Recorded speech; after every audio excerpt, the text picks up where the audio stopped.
You're listening to the Midlife Plot Twist podcast, and this is episode 18.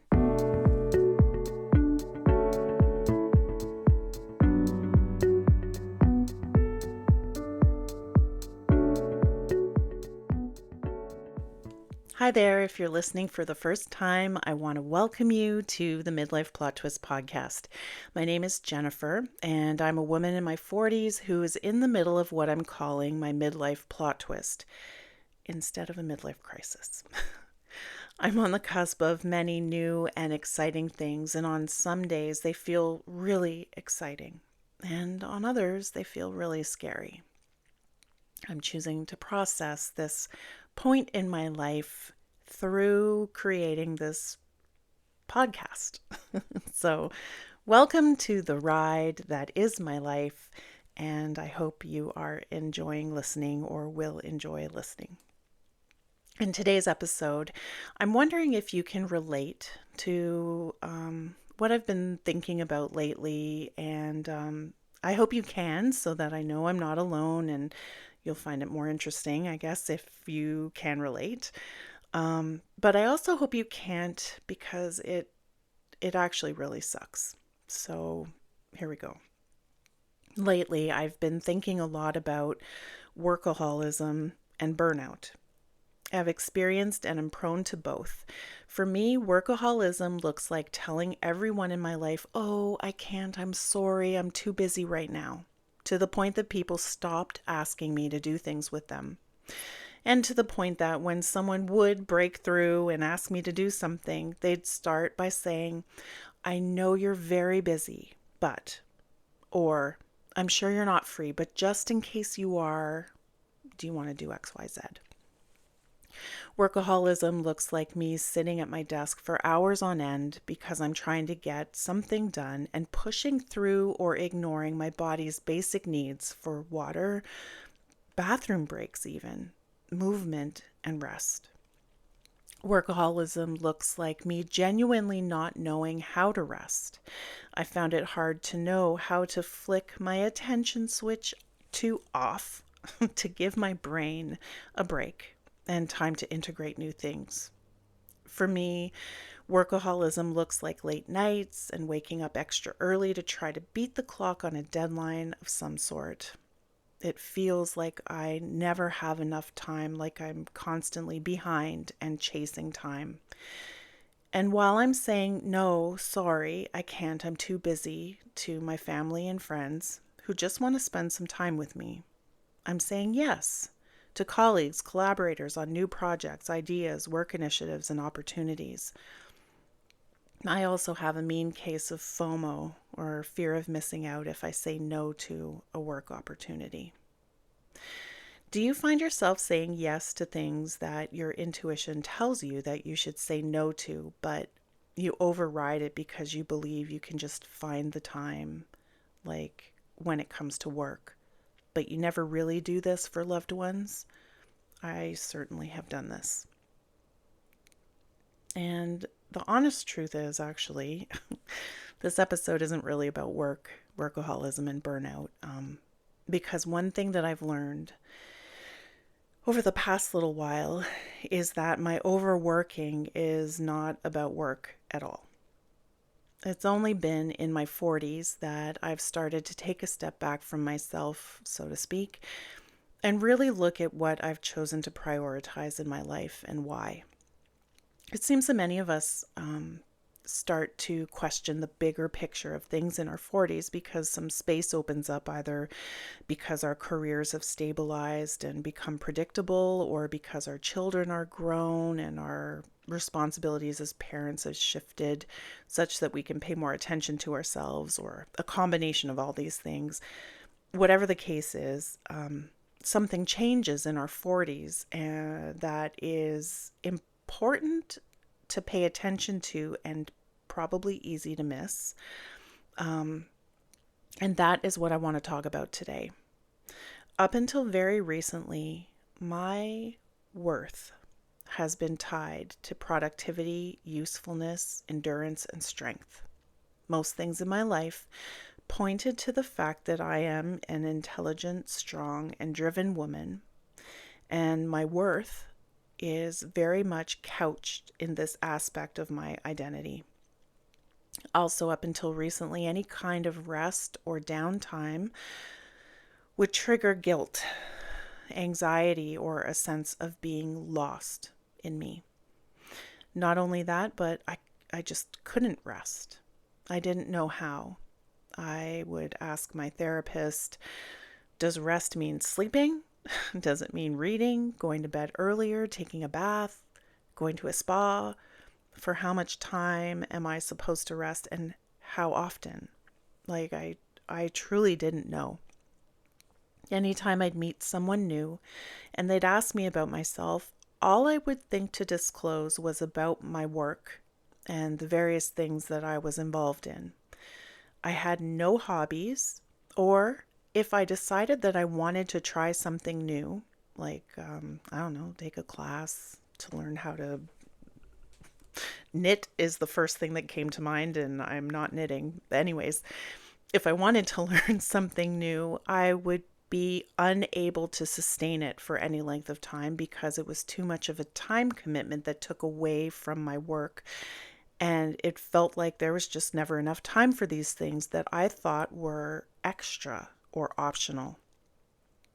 Eventually, burnout forced the question, who am I if I'm not producing? Who am I if I'm not busy with work? What about you? Do you have a sense of who you are once you take away your roles at work, or give a list of the things that you do rather than who you are? It makes me think of the question, and I'm trying to think of where I've heard this, maybe in yoga spaces or maybe in Workaholism. I can't remember, but, do you want to be a human being or are you a human doing? I've definitely been a human doing for 40 some years, and I'm really interested in being, being a human being. So, it took me until my 40s and the worst experience of burnout that I've had yet that I realized that burnout didn't simply happen because I worked too hard. It happened because I didn't believe that I mattered without output and being useful to others. I'm going to say that again. I burned out because I didn't believe I mattered without producing something. And I'll say that even again. Even more directly, I burned out because I didn't believe I mattered. Work was the only thing that gave me a sense of importance and worth in the world, and being someone with a very low sense of self-worth, I needed things to make me feel important. Unfortunately, anything that gave me that sense of importance was fleeting. I worked my way through all levels of post-secondary education, obtaining a PhD and becoming a university professor, and treated these accomplishments not as accomplishments, but as opportunities for me to try to be somebody that others would notice and pay attention to. I never stopped to celebrate my accomplishments or my achievements. I would just keep tearing through them, going after them. It's as if some part of me was saying, hey, look at me, I'm important too. I have these degrees and this title, see? Look at the volunteer work I do. I'm important, I matter, I'm needed. But I didn't believe any of these things. Most of the decisions I made between my 20s and my 40s were shaped by my belief that I was unimportant. Believing that I'm unimportant also shaped my relationships, affected my creativity, my health, and my joy. It sucked the creativity and joy completely out of my life and damaged my physical, mental, and spiritual health. So what now? I have this realization about like self-worth and importance. So what now? And to be honest, this is a work in progress. And I suspect since the first half of my life was spent living this way, I'll spend the latter half of my life, um, trying to live differently. I don't yet know entirely how to untangle my worth from work. I still default to overriding my body's basic needs. I still default to overdoing things, and I'm learning to tolerate. Um, no, that's not true. I'm learning to like and enjoy being slower, being quieter, and not striving so hard. It's in this place and space of slower pace. Sorry. I didn't even realize that was going to rhyme. But yes, it's in this space of a slower pace, letting myself be still and quiet and contemplative, that I've started to rediscover my creativity, the importance of relationships with others that don't revolve around work, and the importance of rest. I hope that none of this resonated with you. I hope that you're someone who knows their worth as a human being, not as a human doing. I hope that you feel seen, important, and worthy just as you are without having to prove it. I hope that you know who you are when you're not producing something. And I hope that you don't feel that you need to earn rest and that you already know how to rest. But if you're not this person, and after some inspection and reflection, you realize that your sense of worth is built on productivity, I want you to know that you're not alone and that there are ways out. Notice if you feel like you have to constantly prove yourself to others without them even asking for this. That's one of the ways that I started noticing this tendency within myself towards workaholism and burnout. I constantly felt like I had to prove myself and my worth to others. I remember when I thought that my burnout that I was experiencing was my body failing me. And instead, I now know that it was my body saving me and asking a hard question. Will I allow myself to be enough when I'm not producing anything at all? This is where I'm at.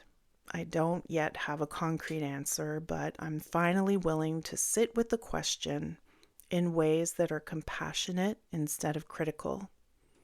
Even as I do less, I'm beginning to feel that I matter. And that was hard to say. Okay, so that's all for today's episode.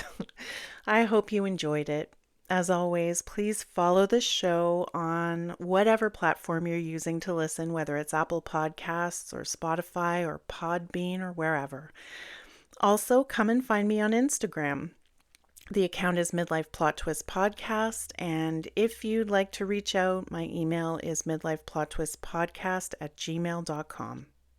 I wish you a week of finding rest and knowing that you're worth soaking up every single moment of it. Until next week, be well.